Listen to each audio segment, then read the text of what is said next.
Well, hello again guys, off the beaten trackers. Welcome back to another rally. And I do apologise, you must be sick to death to see this A12 road. It's the third weekend in a row. Been heading up here.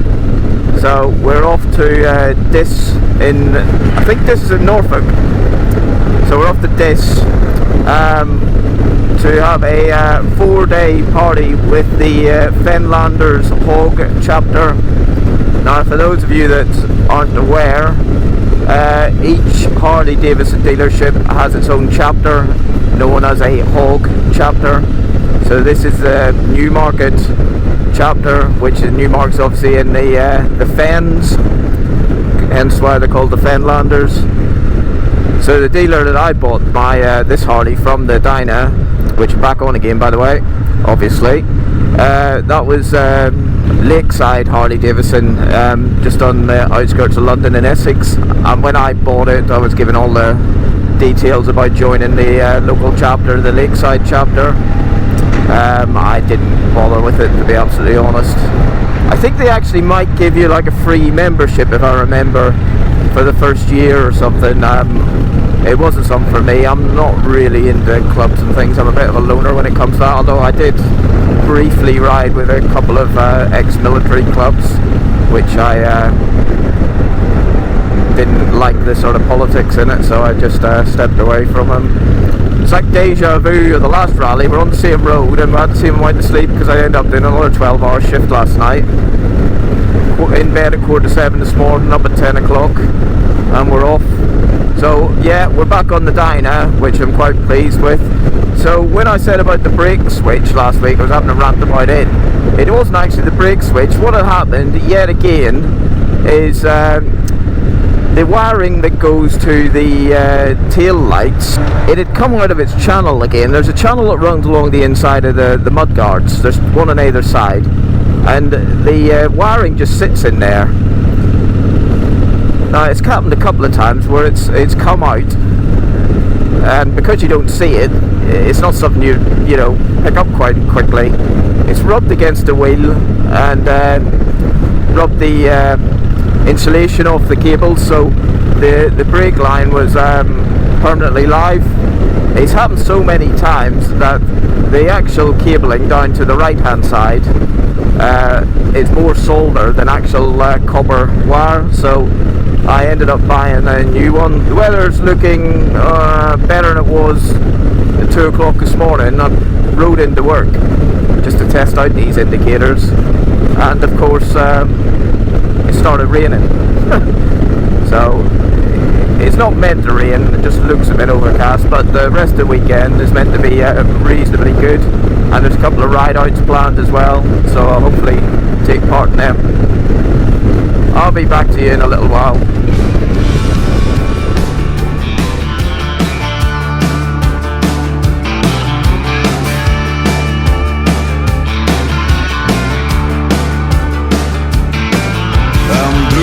Jeans in a 4x4, cruising down to your front door. From a closest pack and a whiskey neat, some dive bar right up the street. I'm a good old boy and a country star. No one else can go this far. Come on, babe, go with me. Riding high, living free.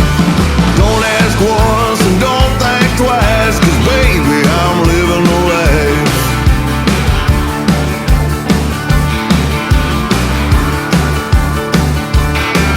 I'm a western swing on an old jukebox, a tailgate party in a parking lot. I'm rowdy rough, big and grown, I get it done all on my own. I'm a good old boy and a country star. No one else can go this far. Come on, babe, and go with me. Riding high, living free. Don't ask once and don't think twice, 'cause baby, I'm living the life.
market town of Diss sits in South Norfolk, just across the border from Suffolk, and the Fenlanders HOG rally was being held in the grounds of Diss Rugby Club, which had also opened up its facilities for the rally attendees to use, these being showers, toilets, the bar and catering facilities.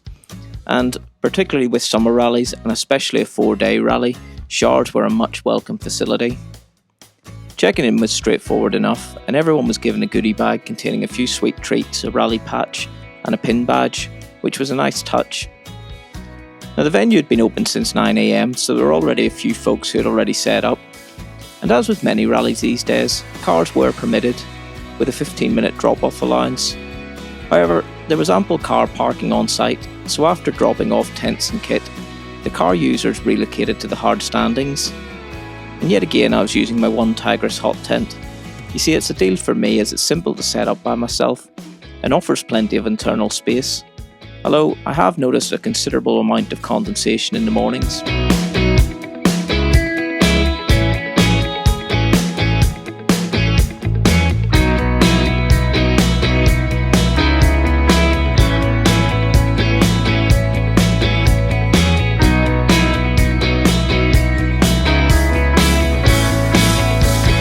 The first day was a relatively chilled affair. After setting up and getting the first round down range, I went off in search of dinner, and the Fenlanders HOG chapter kindly led on a barbecue, which only requested a discretionary charitable contribution.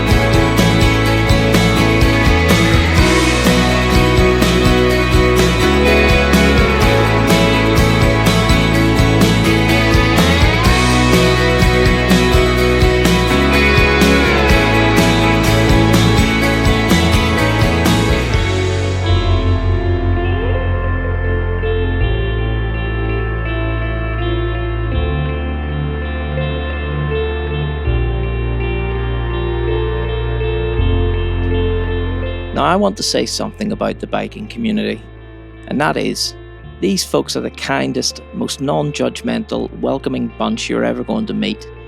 And every bike rally I go to is a breath of fresh air, in that no one cares about your background, your job, your financial status, even how fat or thin you are. Everyone is welcome. My granddad used to call it keeping up with the Joneses, that pathetic neighbour envy that many seem to suffer from. I've even seen it in my own street. The curtain twitching, the constant gossiping and bitching. When a neighbour gets a new car, another has to get a newer and bigger car. Well, you know what? I've never seen this at any bike rally. In fact, turning up in an older machine with a touch of patina is likely to draw more attention than a highly polished brand new motorcycle. And the same is true with your gear. There's nothing more awe-inspiring than seeing a well-travelled, slightly scuffed leather jacket, an undeniable statement of a life well lived, with many adventures along the way. You see, we're as individual and as customised as our rides, yet when we're together, there's an unbreakable bond, a bond forged in our love of bikes, adventure and fun. So, leave all your troubles and worries at the gate, and it's not so much a case of dance like no one's watching, it's more a case of dance like the whole of YouTube is watching.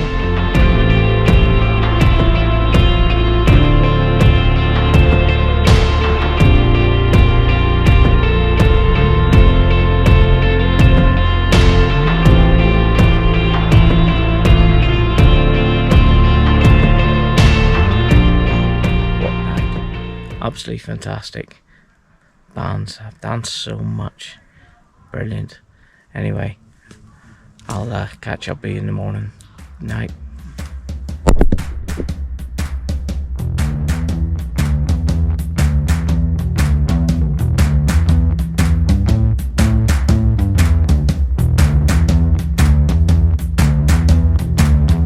So the following morning, the weekend heatwave began in earnest. And after a shower, I enjoyed a breakfast cooked by the rugby club staff. Now there was a rideout planned for the day, organised by the ladies of Harley, and ordinarily I'd been up for a ride, especially on a pleasant day like this. However, sadly I had to decline as I had another commitment, albeit a much more sombre event. You see, my pal Sherman was being laid to rest, and while numbers attending the funeral in the northeast were limited, the service was live streamed. and with most of the rally away on the ride, it provided a quiet, calm atmosphere to raise a glass to an old friend. Rest in peace, mucker. I'll see you at the reorg.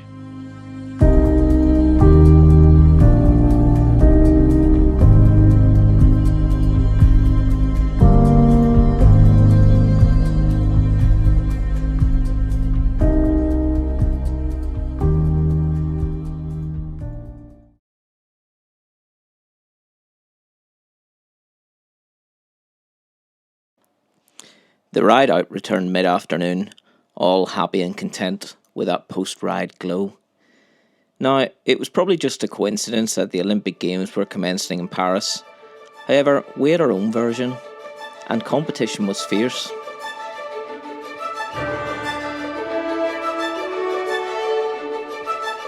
Now, the tire throw was never my specialist event. However, the next event was the boat race, and this had very little to do with water. Rather, it involved a different liquid. And when it was announced that we had to down pints of Guinness, well, have you ever known an Irishman who doesn't like a Guinness?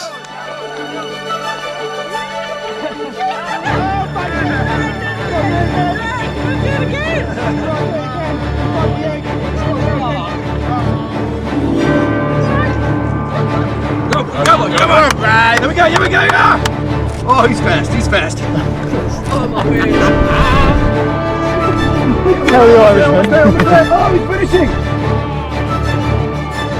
In all honesty, the afternoon heat had meant the silly game numbers were low, and when I was asked to go again in the boat race, well, I wasn't going to refuse.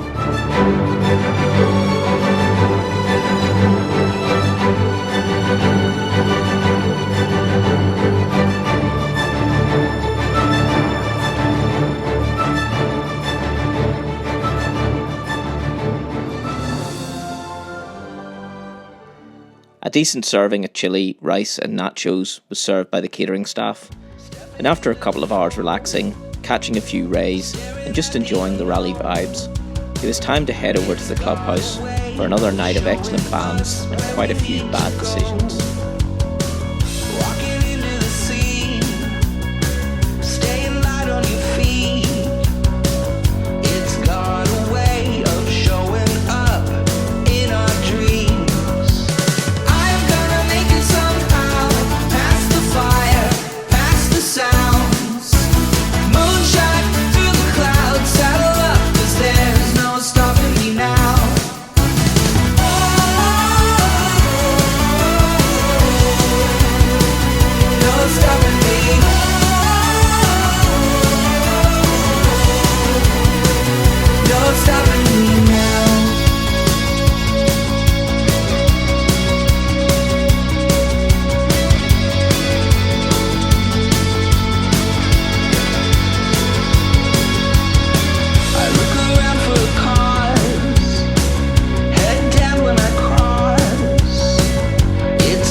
following morning, the chapter had organised another rideout, this time to the seaside town of Cromer.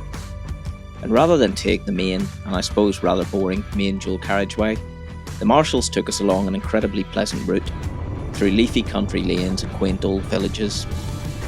Now I estimate there were approximately 50 bikes and trikes in the convoy, many with aftermarket pipes.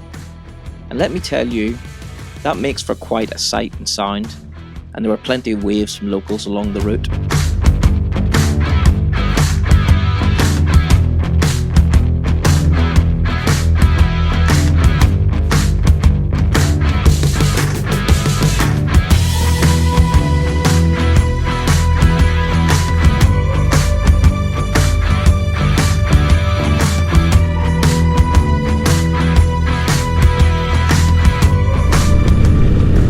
Been so long since I've ridden in a group ride. That's one of the best things you can ever do if you ever get a chance. The only thing is, it's like being on an army tab. It's like the concertina effect. Front one slows down or speeds up, and you get this like ripple effect going all the way back through the group. Oh, look at this, fantastic! What a sight! These guys know how to marshal. Wow, what a view. So folks, if you are new to group riding and you're a bit nervous, first of all, don't be. There's nothing to fear at all. A couple of little things. You see what these guys in front are doing, they're riding diagonals, and that's the way that it's safer for everyone. So if you think about it a bit like marching left, right, so number 1 left, number 2 right, number 3 left, number 4 right, and it carries on all the way through. And the idea with that is it gives me more vision up the road. It also increases my stopping distance. There are going to be times when you're on like a little country road where you can't do it, you've got to ride single file. The other thing is, don't knee jerk when it comes to if you find yourself dropping back a little bit or getting too close. Don't suddenly speed up or slow down, because all you'll do is cause a ripple effect all the way through the group. Just if you do find yourself falling a little bit back, just gradually increase your speed and try and keep it all smooth. What you're aiming for is to use the brakes and the throttle as little as possible. You just want a nice smooth motion all the way through.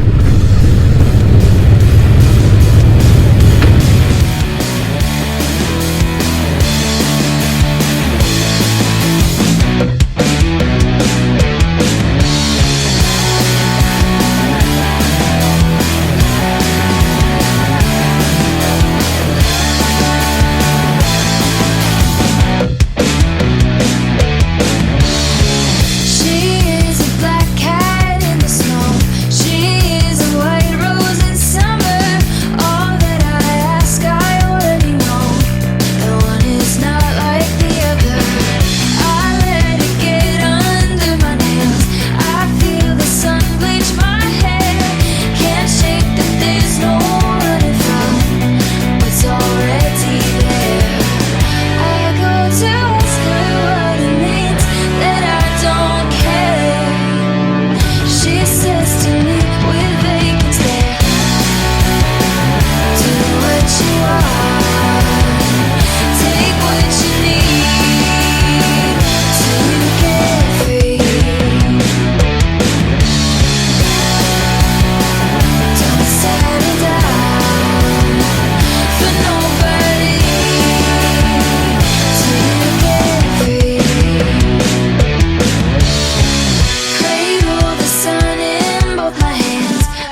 Cromer is a traditional seaside tourist resort situated on the north coast of the county of Norfolk.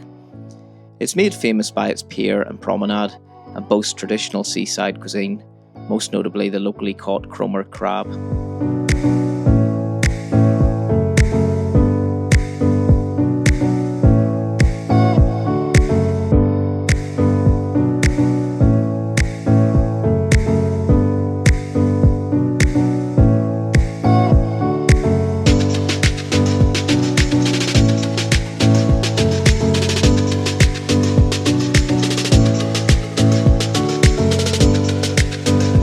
This was a perfectly organised rideout, and the marshals really did a magnificent job of holding junctions and keeping the ride together.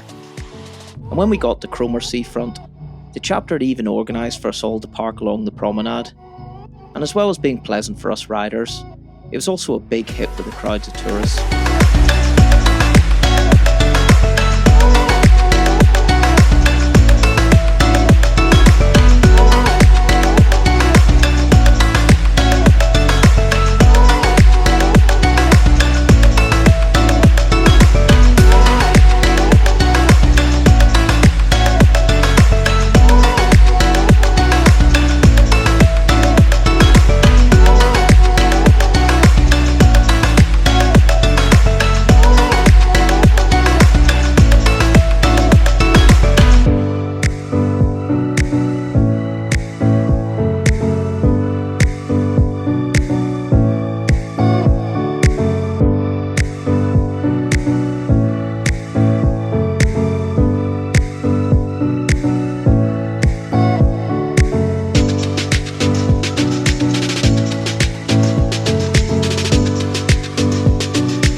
We relaxed in Cromer for approximately an hour, which was plenty of time to enjoy an ice cream and chat with our fellow riders.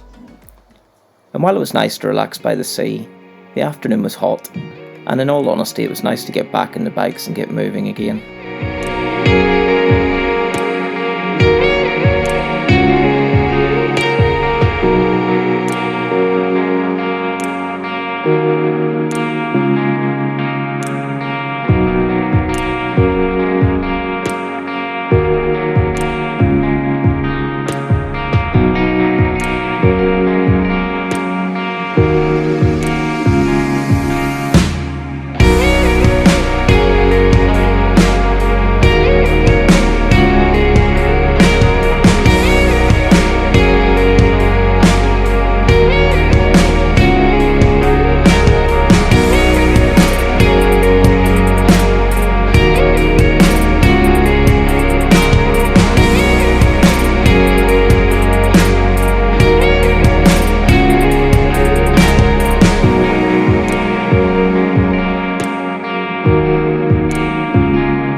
Took a slightly different route back, a route which took in a few more main roads, and this allowed us to get back to Diss in plenty of time for a delicious meal of spaghetti bolognese.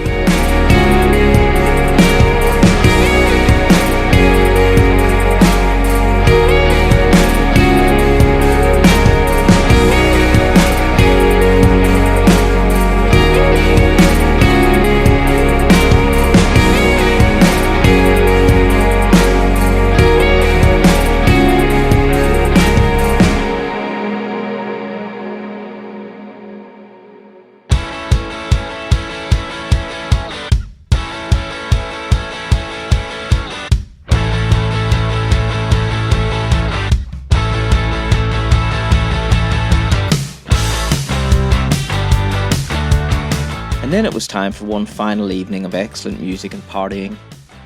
And as the beer flowed, the atmosphere was one of relaxed euphoria, a sense of having shared in another cracking rally experience. The following morning we'd all be packing up and heading in our many different directions back to our homes. But for now we partied hard into the night. And I don't know about Jagger, but nobody's got the moves like Lewis.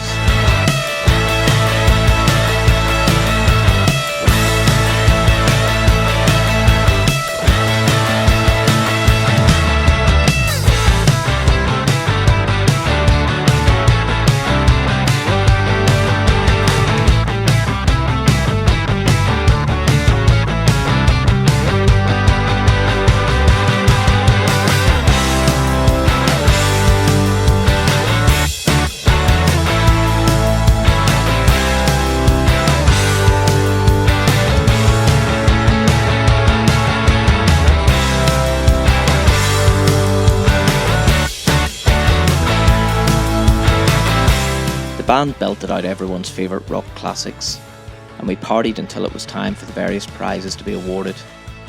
And as always, there was a raffle which raised a substantial amount for the chapter's chosen charity. For the tyre tossing, the best male was Lewis.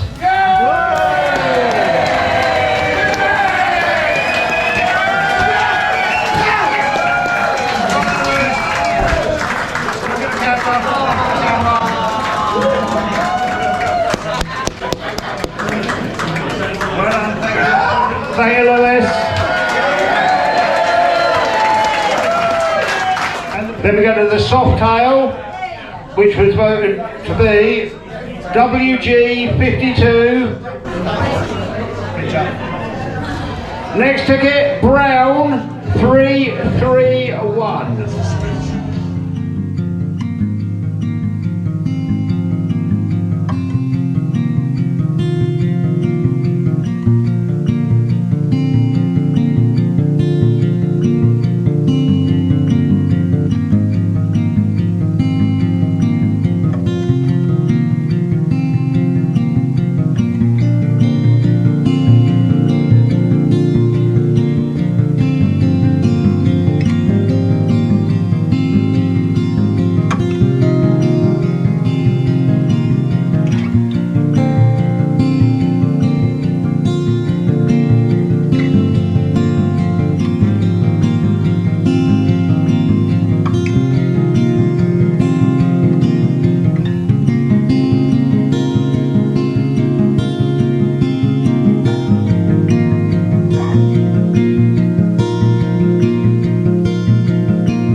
What a fantastic weekend. Actually, what a fantastic 4 days, Thursday through to Sunday.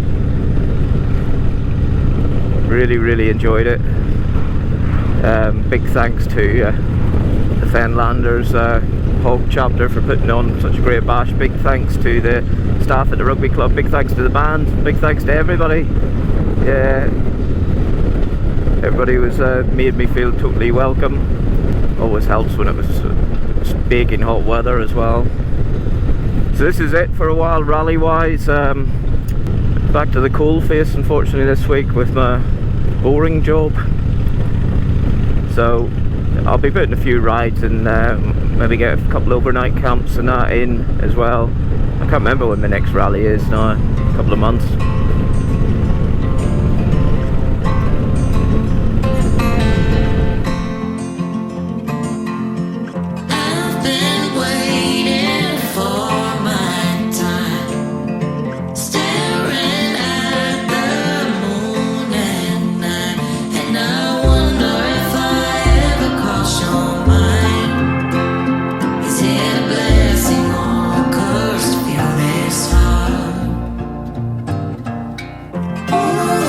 As this trilogy of biker rallies comes to its conclusion, I want to leave you with this thought. When death comes, as it does for everyone, you'll have 2 dates written on your tombstone. The date you were born and the date you died. But the only thing that should really matter is the little dash between the dates. So friends, think about the little dash that represents your life. Is it dull, tedious and meaningless? Or is it something that represents adventure, fun and a life lived to the fullest? You see, the time we get on this earth is nothing more than luck. So friends, seize the moment. Don't put the things you want to do off until later. Because one day, there'll be no more time to achieve everything we want from this little moment in time that we call life. And as always folks, ride often and ride safe.